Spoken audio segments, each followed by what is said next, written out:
energy theorem for constant force and then we will do the work energy theorem for variable force.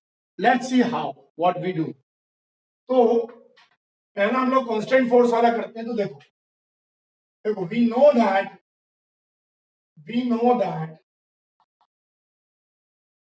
work done by the body, by the force, in fact, by the force on a body is given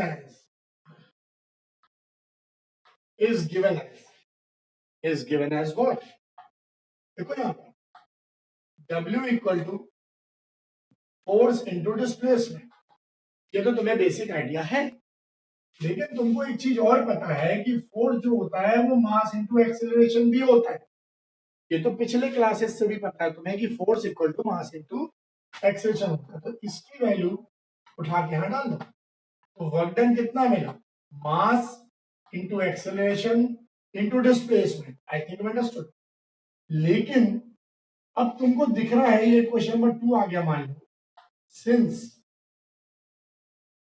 a body of mass m starts with initial velocity, starts with initial velocity u, initial velocity u से मान लो चालू करती है, and gains a final velocity, and gains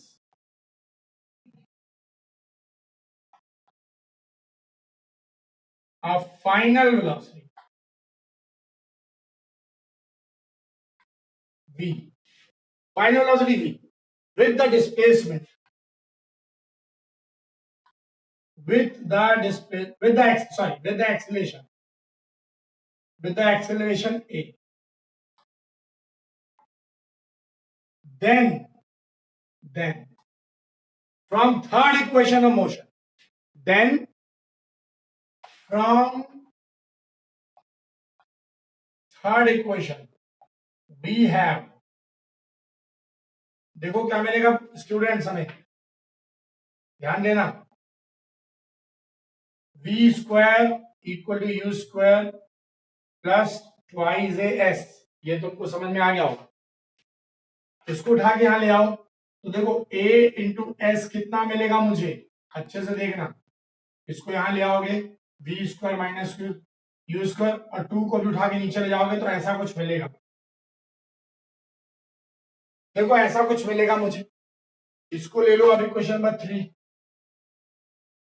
उठा के क्या करोगे आप, इस 3 की वैल्यू को इक्वेशन नंबर 2 की वैल्यू में जहां एस है वहां रख दो।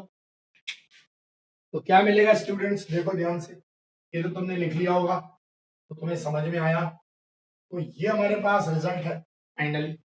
कैसा देखो, तो from equation number, now from equation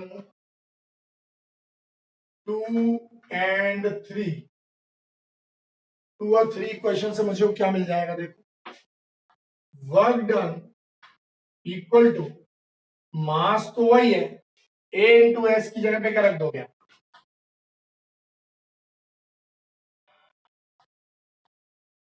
ऐसा कुछ रख दोगे, या जाएगा v स्क्वायर, या जाएगा m u square.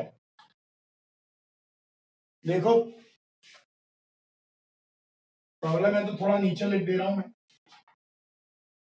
Half m v square minus half m u square, that will do.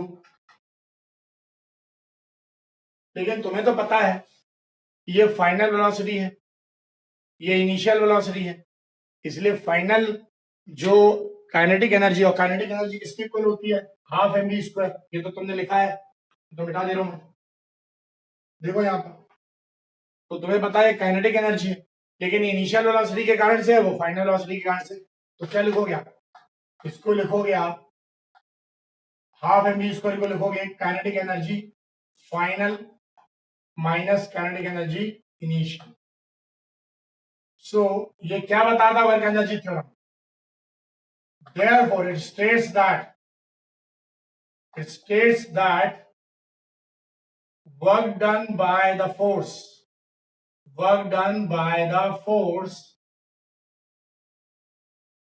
is always equal to change in its kinetic energy. Change in its kinetic energy. That's all. ये हमारे पास final prove होता है किसका? Work energy theorem का, लेकिन किस terms में? Variable constant force के according. It is the concept for constant force. This the concept for constant force. अब यही चीज हम लोग वेरिएबल फोर्स से लेके चलते हैं. तो चलो देखें, ये तुम लोग को समझ में आ गया होगा तो नोट कर लिया तुमने कि work done equal to KEF minus KEI, या फिर इन दोनों का डिफरेंस डेल्टा KE. तो this should have been the answer. अब देखो, इसी चीज को हम लोग क्या करते हैं, कहां यूज करते हैं? देखो, किसमें? वेरिएबल फोर्स के लिए. फॉर तो work done, sorry, work energy theorem, इसका दूसरा पार्ट है work energy theorem by variable force.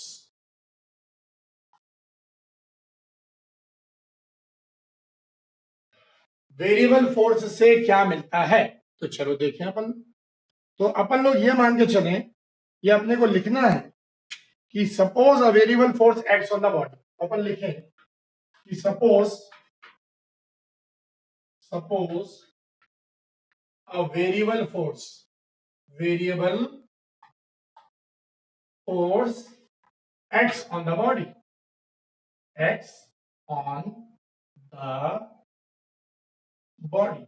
यदि किसी body of mass m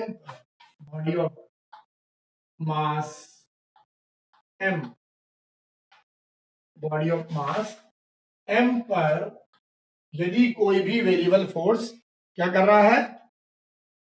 apply हो रहा है, तो वो क्या करेगा? एक डिस्प्लेसमेंट प्रोड्यूस करेगा. Let that be ds. then it produces a displacement से ds. मान लो वो डिस्प्लेसमेंट कितना प्रोड्यूस कर रहा है हमारे पास? ds के बराबर का, in its own direction.